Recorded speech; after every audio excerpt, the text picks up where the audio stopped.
소개받은 한창현 노무사입니다. 반갑습니다. 우리가 7, 80년대부터 노동운동이 막 이렇게 대중화되기 시작하면서 지금 거의 2000년대까지 우리가 노동조합이 제일 처음 한 거는 노동조합 인정받는 거였죠. 회사부터 인정받는 게 너무 힘들어가지고 거기에 노동조합이 다 올인했고, 그 다음에는 다들 그때만 해도 저임금이었기 때문에 임금하고 근로조건 개선이 핵심이었거든요.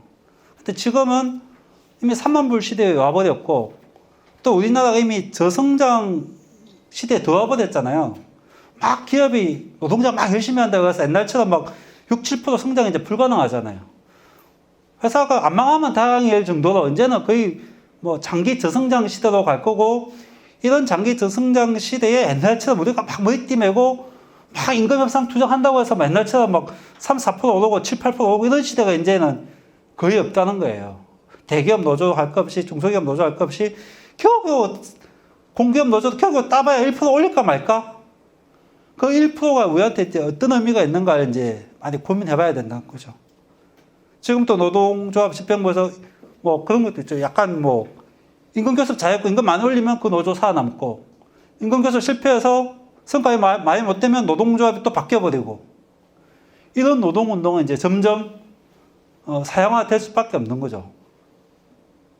그러면 이제 점점 앞으로 이제 그 조합원들도 인식이 이제는 내가 회사에서 임금 단순히 3, 4만 원 더 오르는 것도 중요하겠지만은 이 회사에서 정말 안 잘리고 직장에서 조금 더 스트레스 적게 받고 좀 안전하고 건강하게 이 회사를 퇴사할 때까지 좀 이제 이런 요구. 옛날에는 무조건 뭐 어떻게 좋으니까 급여만 올려줘 이런 시대에서 뭔가 이제 안전 욕구하고 자기가 건강하게 다니고 싶은 이런 욕구도 이제 특히 젊은 세대일수록 워낙 중요해지거든요. 이게 다 이제 사업장에서의 안전과 건강에 대한 문제이기 때문에, 그래서 오늘 이런 주제가 한번 이렇게 좀 공부를 하다 보면은 또 노동조합이 산업안전보건법을 안다는 거는 엄청난 거예요. 사업주를 상대하면서 산업안전보건법만큼 무서운 게 없어요.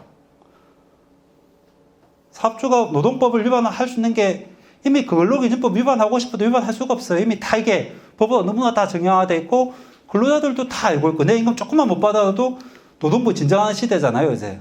그리고 옛날처럼 대놓고 부당노동 행위 하기도 이제 쉽지 않아요. 그런데 산업안전보건법은 아직도 제가 볼 때는 우리나라는 딱 전태일 시대예요, 아직도. 제가 볼 때 아마 지금쯤 전태일 여사님이 계셨다면은 아마 근로기준법을 손에 들고 있는 게 아니고 아마 산업안전보건법을 준수하라 이렇게 외치지 않았을까. 그만큼 우리나라의 경제발전 속도와 어떤 국민 성장 속도에 비해서 근로자의 안전과 건강은 다 관심이 없었던 시대죠. 그럼 저 또한 마찬가지고 일반 근로자들도 마찬가지였죠. 일단 내가 먹고 살기 바쁜데 저도 자전거 살 때 헬멧 잘 안 쓰거든요. 똑같아요. 사업장에서도 물건만 잘 넣으면 되지 누가 하나 다친 건 재수 없는 문제지. 누가 하나 쓰러진 것도 좀 재수 없는, 운이 없는 케이스였겠지. 이러다 보면 다칠 수도 있지. 이런 게 지금까지는 너무 만연해 오고 있었고, 이제 그 시대가 이제 거의 이제 종결되는 시대고, 거기서 이제 문재인 정권 들어서서 이제 사망사고 반으로 줄이겠다. 딱 목표 내고 시작했지만은 반은 그냥 거의, 물론 그 이전 정권보다는 사망자 수가 조금은 감소했지만은 실제 목표치에 비하면은 턱없는, 그만큼 산업안전에서 효과를 보기가 정부가 아무리 그렇게 노력해도 쉽지 않다는 거예요. 그 핵심의 문제는 제가 볼 때는 노동조합이 눈을 안 떠서 그래요, 산업안전보건법에. 노동조합이 과연 산업안전보건법에 눈을 뜨면은 사업주들이 지금처럼 이렇게 그냥 막 아무 생각 없이 이렇게 근로자를 사용할 수가 없어요. 임금에서 조금 깎이는 거는 단체 교섭이나 이런 데서 많이 문제 제기하지만은 내 사업장에서는 산업안전보건법 위반 사례가 하루에도 수십 건, 수백 건이 벌어지고 있는데 노동조합이 솔직히 잘 모르니까, 우리도 거기에 대해서 잘 모르니까 어떻게 문제 제기하고 어떻게 대안을 제시하고 이런 능력이 없었어요. 그런데 사업주가 지키기 어려운 법이 산업안전보건법이에요. 산업안전보건법은 정말 조항 조문도 너무 많고 다 지켜도 사람은 사망할 수가 있어요. 그만큼 사업장이라는 게 건설 현장도 마찬가지고 제조 현장도 마찬가지고 중공업도 마찬가지고 조선도 마찬가지고 이게 다 생산성 위주로 만들어진 구조거든요. 작업자들이 안전하고 건강하게 작업할 수 있게끔 작업 과정이 설계된 게 아니고 어떻게 하면 배를 빨리 만들고 빨리 이렇게 출항시킬까 거기에 모든 시스템이 맞춰져 있기 때문에 끊임없는 사고가 발생할 수밖에 없었고 공장도 마찬가지죠. 그러면 거기에서 산업안전보건법은 사실상 시켜질 수 없는 구조였는데 이걸 문제 제기할 수 있는 통로가 지금까지 거의 없었던 거죠. 노동조합이 거기에 대해서 눈을 못 떴으니까. 우리가 감시자가 돼줘야 되고 우리가 문제 제기를 해줘야 되는데 그 역할을 못한 거죠. 저도 그 서울지방노동위원회에서 조정 담당 공익위원만 한 10년, 15년 했어요. 그러니까 노사 분쟁하면 이제 조정하고 들어오잖아요. 전부 다 이익 분쟁이에요. 임금 때문에, 임금 1, 2% 때문에 그렇게 노사가 막 밤샘 교섭하면서 들어와도 조합원이 쓰러지고 근로자가 죽었다고 해서 단체 교섭 안으로 가져온 경우 하나도 못 봤단 말이죠. 얼마나 지금 우리가 지금까지 뭔가 한쪽에 매몰된 이제 그 흐름을 이제는 바꿔야 된다.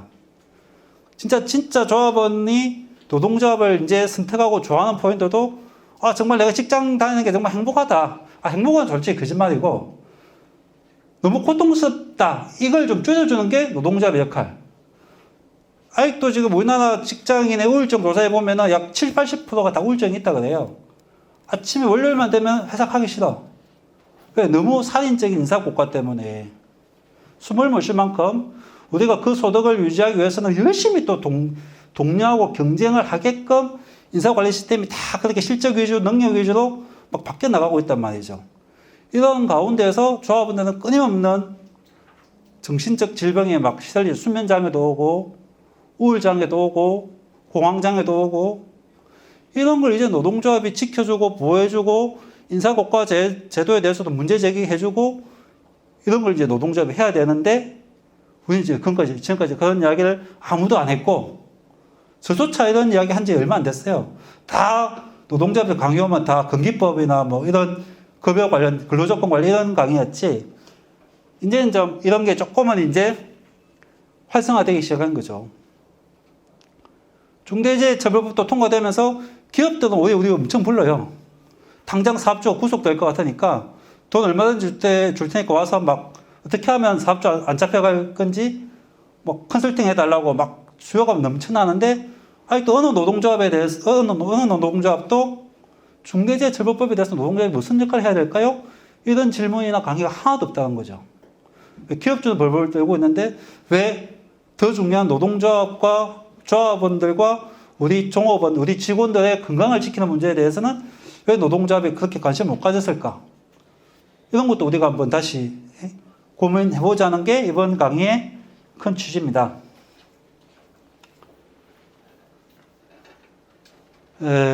저는 이런 사람이고요. 저는 개인적으로 취미는 목공이고 요즘 카약을 탑니다. 카약을 타는 이유는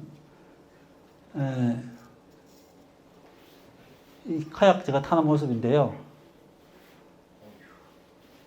이 동해 3차 해수욕장에서 막 타는.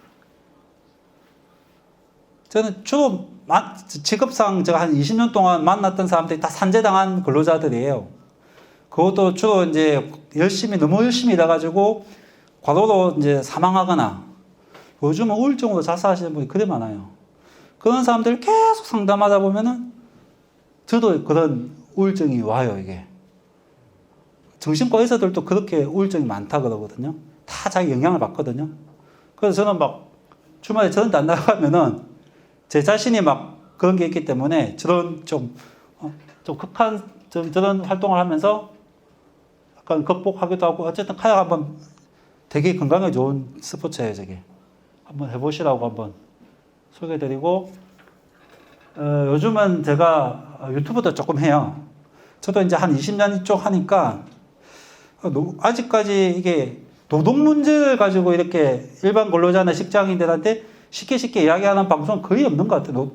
그 변호사들은 뭐 이혼 전문 변호사, 무슨 변호사 해갖고 방송국에서 많이 부르는데, 뭐 노동 전문 노무사를 부른다거나 노동 문제를 그 방송에서 다루지도 않잖아요, 이게. 드라마에서도 안 다루고, 뭐 쇼 같은 데서도 안 다루고, 그래서 뭔가 우리 직장인들의 살아가는 이야기에 대해서 뭔가 좀 전할 게 없을까 해서 저는 주로 이제 산재당한 근로자를 많이 만나봤기 때문에 직장인들이 근로자들이 직장에서 어떻게 생활을 하는지 거기에 대한 피해 사례나 너무 많이 들었기 때문에 그런 걸 가지고 요즘은 조금 이렇게 방송을 제 나름대로 유튜브를 하고 있습니다. 한번 관심 있으신 분들은 한번 봐주시면 좋을 것 같고요. 오늘은 이제 산안법하고 내일 이제 산재법 할 거고요. 제가 준비한 거는 그래도 금속 노동이니까 대부분 금속 제조업 중심으로 이렇게 전체 산안법이 엄청 양이 많은데 그래서 여러분들이 꼭 알아야 될 그런 조항들만 좀 모아가지고 제가 한번 다 하면 이게 산안법하고 산재법을 다 이렇게 4시간 만에 하긴 되게 힘들어요. 그래서 그 중에서 좀 조합 간보라면 이 정도는 알고 있으면 정말 좋겠다 하는 조항들만 제가 조금 정리해서 오늘 강의를 하도록 하겠습니다. 산업안전보건법의 그 가장 큰 특징이 여러분들이 제일 이제 산안법 하면 되게 어렵게 생각해요, 이게. 산안법은 제가 볼 때는 그런 법 같아요. 사업주가 건물을 짓거나 공장을 돌리거나 할 때 그 자체가 하나의 엄청난 저는 전투 과정이라고 생각하거든요.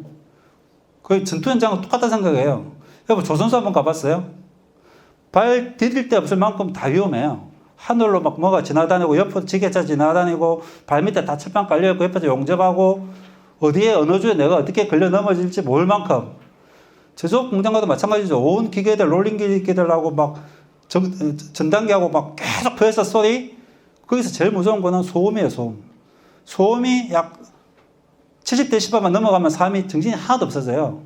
사람이 정신이 없어지면 실수가 나오고 실수하게 되면 결국 재해로 발생할 수밖에 없는 거죠. 그 제조업, 중공업, 조선, 건설은 다 제가 볼 때는 그냥 전쟁터 같은 거예요. 거기에 근로자를 잡아놓으면은 얼마든지 사고 날 수 있기 때문에 산업법은 안 죽고 안 다치기 위해서 조금이라도 다칠 만한 요소에는 다 법이 다 관여해요. 그러니까 법이 엄청나게 복잡고 다 이게 또 기계, 시설물, 공작물 이런 거기 때문에 다 기술적 요소가 다 들어가 있어요. 이게 법에. 그래서 일반인이 보면 용어도 좀 까다롭고 어려운 것 같지만 내용은 절대 어려운 법이 아니에요. 산안법은.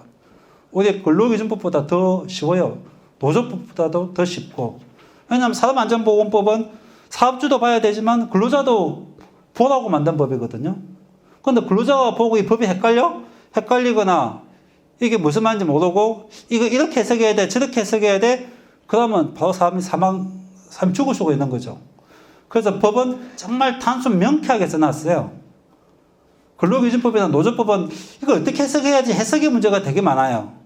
해석의 문제가 많으니까 판례가 엄청 많잖아요. 이게 똑같은 조문인데도 어떤 진보적 학자는 이렇게 해석하고 뭐 어떤 학자 이렇게 해석하는데 산안법을 그렇게 만들어 놓으면은 현장에서 바로 이게 내가 그 법대로 해야 되는데 법이 헷갈리기 시작하면은 바로 사고 나서 사람 죽을 수가 있죠. 그래서 법은 너무나 쉽고 간결한 용어로 뭐 하지마, 몇 센치 띄워 딱 이렇게 돼 있는 거지 추상적인 문구는 하나도 없단 말이죠.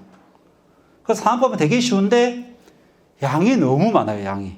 그러니까 아까 말했듯이 건설, 제조업, 뭐 조선, 화학 할 것 없이 모든 사람이 다치거나 죽을 수 있는 곳에는 법이 다 관여하다 보니까 법 조문이 너무 많아서 도대체 어디에 뭐가 있는지 몰라서 접근이 힘든 거예요. 이게 법률 하나하나가 어려워서 그런 게 아니고 도대체 그 법은 어디에 있지? 그 조항은 어디 찾지를 못해요.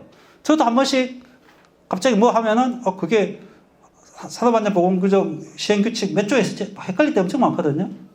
그만큼 법이 복잡고 양이 많다는 게 이 법의 좀 특징이고 대부분 산안법은 사업주가 다 무조건 지켜. 사업주는 뭐 하여야 한다. 사업주는 뭐 하여야 한다. 사업주는 뭐 하여야 한다. 전부 다 사업주의 의무로 규정되어 있어요.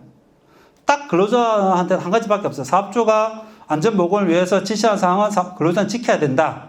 그게 근로자 지켜야 될 것 딱 하나밖에 없고 나머지는 전부 다 사업주가 지켜야 될 법으로 구성되어 있어요. 그러니까 사업주가 제일 싫어하는 법이죠. 제가 볼 때는 산업안전보건법 다 지키는 회사는 하나도 없어요. 대기업 뭐 공기업 할 거 없이 평균 점수 내면 대기업 공기업도 한 50점 될까 말까? 그만큼 산업법은 지키기가 쉽지가 않은 법이에요, 이게. 그래서 지금 산업법은 또 한 개 특징은 이제 지금까지 그 산업안전보건법이 사업주와 고용계약을 전제로 이렇게 그런 근로자들에 대해서만 안전보건 관련 규정이 이제 되었는데, 이제는 근로자가 아닌 특고 노동자 얘기 들어봤죠, 그죠? 특고 노동자나 플랫폼 노동자들, 택배, 배민 노동자분들, 그런 분들도 산업안전보건법의 일부, 아주 극히 조금 일부 규정으로 인해서 그 종사자를 고용한 사업주에 대해서 산업법 의무를 조금 부여해주고 있고, 또 한 개는 이제 옛날에는 직접 고용한 사업주한테만 했는데 원청은 직접 근로자 고용하지 않았잖아요. 산업법은 이제 원청까지도 법을 지키라고 이제 원청에 대해서 압박을 놓고 지금은 발주자까지도 포함 넓히고 있죠. 그래도 부족하니까 안 되니까 그래도 계속 사망사고 나니까 이제 어디까지 들어가요? 경영 책임자, 건설회사 오너까지도 이제 하고 그 법인 그 자체에 대해서도 이제 처벌하려고 산업법은 계속 확장이 되고 있죠. 저 확장성은 근로기준법보다 지금 더 빨리 확장되고 있어요. 근로기준법이 원래는 앞서갔는데 이제 산업안전보건법이 근로자의 안전과 건강이 돈 문제보다 더 중요하다, 임금 문제보다. 그래서 산업법이 지금 더 빨리 확장되고 있는 추세예요, 이게 지금.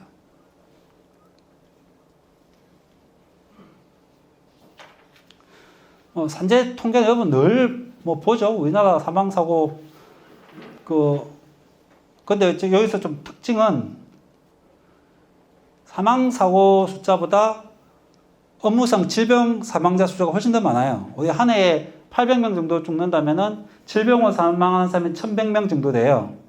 근데 정부가 지금 사망사고 줄이자 이야기는 엄청 많이 하잖아요. 그죠? 근데 질병 사망자를 줄이자는 이야기는 아직 아무도 안 해요. 근데 사실은 질병 사망자는 더 느는 게 정상이에요. 실제 이거보다 더 많은 숫자가 이렇게 다 은폐되어 있어요. 사망사고는 은폐를 시키기가 힘들어요, 이게. 바로 119가 출동해가지고 경찰 기록도 있고 119 응급 기록지 있고 병원에도 응급 기록지도 있고 이거는 은폐를 못해가지고 다들 나는데 질병 사망자는 아직도 이거 다 산재 신청했기 때문에 이렇게 잡힌 거예요, 이게. 산재 신청 안 하는 근로자는 더 많죠. 뇌심혈관 질환이나 자살이나 직업성 암으로 실제는 사망했지만은 이분들이 다 이게 산재인지 뭔지 모르고 국가에서 또 안내 안 해주고 회사들도 적극적으로 또 산재라고 안 하니까 이분들 실제 빙산의 일각의 숫자가 이만큼 더 있는데 실제 이게 다 덜 나야 되는 거예요, 이게. 그런데 우리나라 지금 안전보건 정책의 90%는 사망사고 여기 줄이는데 너무 초점이 가 있죠. 이 사망사고로 사람이 죽거나 질병으로 사람이 죽거나 그 가치가 다른가요? 두 개 다 끔찍하고 두 개 다 그 유가족한테는 정말 치명적인 거고 사회적으로 똑같죠, 가치가. 그런데 굳이 얘만 줄이려고 하는 이유는 내가 볼 때 요거는 OECD에서 계속 국가가 비교를 해요. 선진국하고 OECD 가입 순대로. 그러니까 우리가 비교당하고 그러니까 국가가 이거라도 눈에 보이는 걸 하려고 하는데 요거는 비교를 안 하고 있거든요. 국가마다 기준이 다 틀리기 때문에. 그래서 요거는 거의 정책이 지금 제가 볼 때는 사실상 거의 뭐 별로 없어요, 정책이. 근로자 네가 알아서 산재 신청하든지 말든지 약간 그런 분위기예요. 이걸 국가적 차원에서 줄이기 위한 노력이 잘 없어요, 지금. 캠페인도 없고 홍보도 없고. 제가 볼 때는 이게 더 심각한데.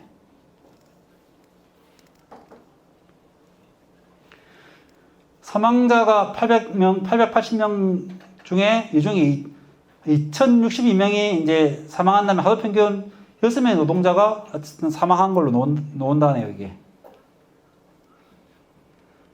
산재 은폐 적발 건수도 뭐 이렇게 나와 있는데 이거 노동부가 조사해서 놓은 거지 실제 은폐 규모는 엄청나죠, 우리나라가. 은폐는 나중에 뒤에 있으니까 제가 다시 한 번 더 이야기할게요. 그 다음에 대부분의 지금 우리나라가 지금 옛날에 직접 고용 형태에서 그 다음에 도급, 위탁, 그 다음에 자영화, 자회사 많이 만들죠. 자회사, 그 다음에 특고, 플랫폼, 직접 고용이 점점 급격하게 줄고 있어요. 다 간접 고용으로 막 하고 있다는 거죠. 간접 고용으로 하면 갈수록 위험의 크기는 커져요, 이게. 옛날에 제가 학교 다닐 때만 해도 학교에 밥 해주고 청소해 주시는 분들이 다 우리 대학교 다 같은 학교 직원이었거든요.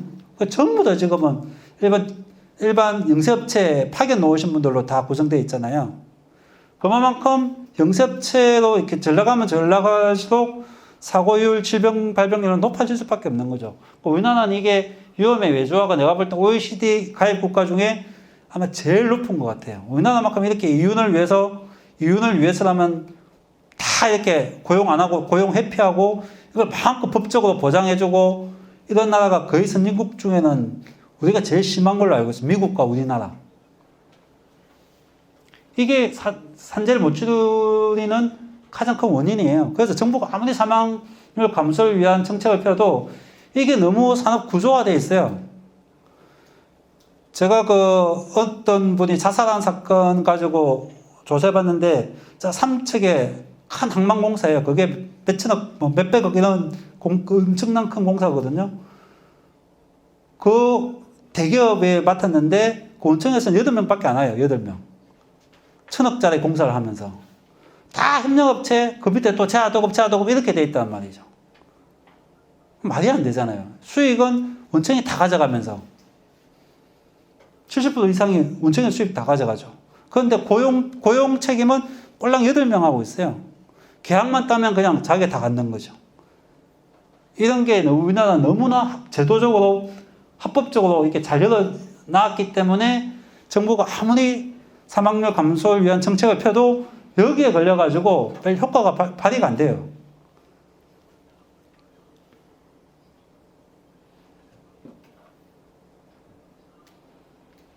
우리나라 산업재해로 이런 근로손실 일수, 한 명이 부상이나 질병 걸려서 그 사람이 회사를 못 가면 그게 근로손상 일수라고 하거든요. 그게 우리나라가 약 5,600일 정도 돼요. 노사분기로 인한 근로손실 일수가 우리나라가 약 한 해에 51일 정도밖에 안 되는데 5,600일이면 110배예요, 이게. 우리나라가 언론에서 그러잖아요. 노사분기 때문에 우리나라 기업이 망할 것 같고 막 그런 이야기 하잖아요. 반대예요. 산업재해로 인해서 이게 더 커요, 이게. 여기에 대해서는 언론이 안 떠들잖아요. 회사가 제대로 안전보건 조치 못해서 이 많은 근로자가 쓰러지고 사망하고 해서 이런 경제적 손실, 그 근로손실 수가 노사분기로 인한 손실 수의 110배나 됨에도 불구하고 아주 보수 언론들은 이 문제에 대해서는 이야기 안 하고 노사분기 우리나라 악성 몇 개 대기업 노조 때문에 나라 망할 듯이 이야기하는 정말 잘못된 거죠, 이런 것도.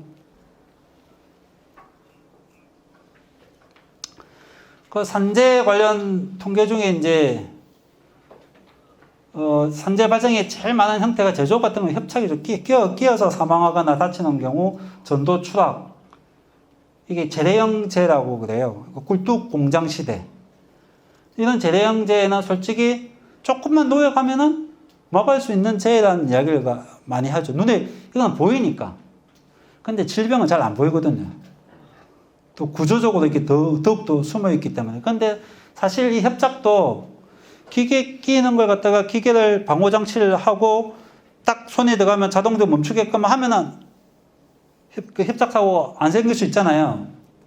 그런데 그게 단순히 기계 장치에만의 문제는 아니란 거죠. 거기에는 구조적인 경영자의 마인드가 이미 그렇게 바뀌어 있어야 되고, 그 기업의 문화가 종업원의 안전과 건강에서 생각하는 그 기업의 문화가 정착되어 있어야 되고, 또 그렇게 하려는 안전보건의 어떤 체계와 시스템이 그 기업에 갖춰져 있어야지 그런 시설을 장착하는 거지, 그냥 장착한다고 장착이 되지 않는단 말이죠. 저거 장착하느니 빨리 돈 버는 게 더 바쁘다고 생각하고 있는 문화 속에서는 되게 쉬운 것 같은데 이런 게 못 잡는 이유가 그런 데 있는 거죠. 건설회사도 빨리 추락하는 거 다 원인은 똑같아요. 작업 발판 설치 안 했거나, 안전나가 설치 안 했거나, 안전벨트 고리 안 걸었거나, 추락 방지망 설치 안 했거나, 간단한 것 같은데 왜 그걸 우리가 몇십 년간 못 잡았을까? 거기에는 저임금 다단계 낙찰 문화가 있는 거예요. 하청업체도 가면 갈수록 공사 금액이 다 깎여버리니까 그 하청업체가 그 돈 가지고 작업할 뻔 다 설치하면서까지 작업 못 한단 말이죠. 빨리 대충 해서 또 다른 현장에 또 투입해야 겨우 자기 원가, 인건비 뺄까 말까인데 그런 말이 안 먹히는 거죠. 그럼 우리는 구조적 원인, 그걸 안 바꾸고는 말은 쉬운 재래형제라고 하지만 이게 줄여지기가 쉽지 않다는 거죠. 그게 다 도급 문화, 하도급 문화, 이런 문화하고 다 구조적으로 얽혀있기 때문에 정부에서 막 페트롤 매일 모든 공장, 건설현장 다 투입해도 잘 안 잡히는 이유가 좀 구조적 문제를 지적 안 하고는 쉽게 안 잡힌다는 거죠.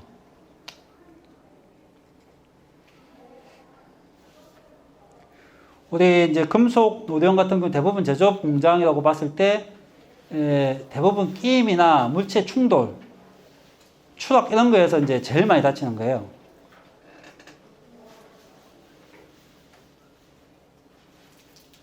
그 다음에 이제 재해 발생 은폐 금지인데, 저도 어제 이제 매일 노동뉴스 봤는데, 현대중공업이더라고요. 근로자가 추락했는데, 노동부 신고할 때는 추락의 원인을 근로자의 부주의로 신고했다는 거죠. 그러면 근로감독관이 그 재해자한테 가서 너 어떻게 해서 추락했어? 물어봐야 될 거 아니에요. 그걸 전혀 안 했다는 거예요. 그냥 사업주가 적은 재해 보고서 그대로 노동부에 다 쌓여 있는 거예요, 그냥. 그걸 은폐도 안 본다는 거죠, 지금은. 은폐는 산재 발생 신고조차 안 하면은, 원래 딱 재해가 나면은 사업주는 1개월 이내에 재해 발생 신고를 노동부에 해야 되거든요. 그 신고 자체를 안 하면 산재 은폐도 보는데, 그런데 신고는 했는데 원인을 그냥 다 엉망으로 써놨어요. 저도 그런 거 되게 많이 해봤어요. 옹벽에서 그 시골 가면은 왜 피탈길에 흙 무너지면 옹벽 많이 세우잖아요. 옹벽 공사하다가 근로자가 옹벽에 무너지면서 깔려서 다 중상해 입은 재인데도 불구하고 노동부가 조사조차 안 했어요. 중상해인데. 그거는 우리나라 지금 산업재해 근로감독의 방식이 중대재해 아니면은 조사를 안 하게끔 되어 있어요. 중대재해가 발생했거나 사망했거나 민원이 들어오거나 그렇지 않으면은 근로자가 사지마비가 와도 재해조사를 안 나가요, 감독관들이. 그리고 재해조사 보고서를 사업주가 쓰게 돼 있어요. 사업주가 거기에는 재해 발생 원인과 개선 대책을 써야 되는데 그 엉망으로 써놨어요. 원인, 부주의, 교육시킨도 안 했음, 접근하지 말는데 접근했음, 개선 대책, 교육 철저, 이런 보고서를 써도 근로감독 안 한다는 거죠. 그렇게 엉터리로 재해조사 보고서가 다 들어가고, 그런 상태에서는 우리나라가 계속 중대재해 잡자고 이야기하는데, 중대재해는 작은 재해가 쌓여서 어느 날 사망사고가 한 개 터지거든요. 갑자기 사망사고 하나 갑자기 나는 경우가 없어요. 그 사망사고 한 건이 오기 전에 약 300건의 작은 사고들이 자자자작 있어요, 이게. 그러다 그게 쌓여서 운이 없으면 그냥 한 명이 탁, 똑같이 추락해도 지금까지 약간 다치다가 정말 운이 없으면 사망자가 발생하는 거죠. 그 사고의 원인을 보면 사망이나 중상해나 별 차이가 없다는 거죠. 진짜 사고의 크기는 운에 따라 틀려요. 사망이냐 중상해냐 이거는 진짜 운의 차이인 거지, 중요한 그 사람이 왜 그런 재해가 발생했냐, 그 원인은 다 똑같다는 거죠. 그 원인이 기본적인 안전조치를 안 해서 발생한 거라면 누구든지 사망할 수 있다는 거예요. 그러면은 이런 작은 재해부터 잘 조사하고 감독하고 통계를 내고 원인 분석을 하고 대책을 세워야 되는데, 거기에 대해서 국가가 행정력이 없어서 그런지 뭐 의지가 없어서 그런지 거의 아무것도 못하고 있는 거죠. 꼭 죽어야지만이 그것만 중대재해 조사하게끔 되어 있다는 거죠. 회사도 마찬가지죠. 회사 내에서 작은 사고 났다고 해서 이게 뭐 노사가 같이 모여서 대책 세우고 그런 사람 없잖아요. 그래서 사망사고 나야지 이제 좀 뭔가 문제 생기처럼 이제 뭔가 노사가 막 이제 뭐 대책 세우자 막 이렇게 하는데 많이 잘못된 거죠.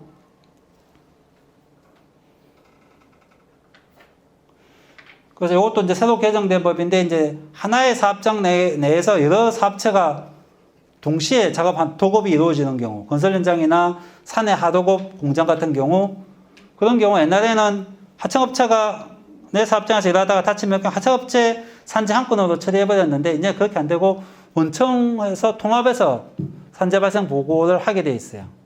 그만큼 이제 원청의 책임을 많이 강화하는 추세죠. 그 다음에 이제 공상 처리죠, 공상. 공상은 저것도 엄청, 산재 은폐한다고 우리나라 공상이에요. 땡땡땡 회사 자문하고 시장조사하면서 근거를 조사해보니까 조합원들의 거의 90%가 목, 어깨, 팔, 다리 한 군데에서 안 아픈 데가 없는데 그 중에 산재를 신청해본 사람은 거의 10년에 한 6건인가? 그 중에 2건만 산재가 되고 그럼 나머지는 다 현재도 자기가 목, 어깨, 팔, 다리 중에 한 군데 이상 병원 치료받는 사람이 현재도 저희가 60% 정도가 되는데 아무도 산재 신청 안 하는 거예요. 왜 안 하냐? 왜 안 하냐고 물어보니까 그거 했다가 파트장이나 관리자한테 찍히면은 내 인사고과가 마이너스 되고 회사에서 또 공상해 주니까 안 한다 이렇게 되는 거예요. 공상은 산재 은폐예요. 그거는 분명히 회사가 얘는 분명히 반복 작업 통해서 지도에 왔던 거 다 알고 있으면서 공상 처리했다 하면 그건 다 산재 은폐거든요. 당연히 산재 신청을 해야 되고 그것도 산재이기 때문에 회사는 재해 발생 보고서를 넣고 해야 되는데 지금까지 그걸 한 번도 안 한 거예요. 그 아주 큰 대기업이. 그래서 거기도 근로감독 들어가가지고 산재 은폐된 게 다 조사되고 있고 지금은 그 노동조합의 어떤 역할 때문에 조합원들이 산재 신청하고 있어요. 저희들 통해서. 그 지금 거의 90% 다 산재 승인받고 있어요. 그만큼 산재 환자가 없는 게 아니고 다 은폐되어 있고 공상으로 처리했다는 거죠.